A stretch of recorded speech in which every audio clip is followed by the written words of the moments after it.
impeachment complaint po ay parang sinaing na niluto ng House of Representatives. Hilaw po eh. Hilaw na hilaw. Ang dami pong nagsasalita, Mr. President. Doon lang pa po sa House of Representatives, isa pong bagong pasok doon. Ngunit patagal na pong nagserbisyo sa ating bansa. Naging senadora, naging Secretary of Justice, naging chairman ng Human Rights Commission. Alam po ba kung ano sinabi niya sa isang panayam? Ito po, nakuha ko. Harap-harapan na tayong niloloko. Kakaibang korte ito. Sana sa palengke na lang final ang impeachment case. At least doon, may nagtitinda ng totoo. Sana po, magtinda po siya ng matagbudtod na kanin dyan sa Samar. Baka may bibili kaya.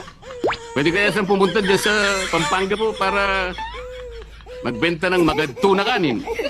Kung may bibili, baka sakali.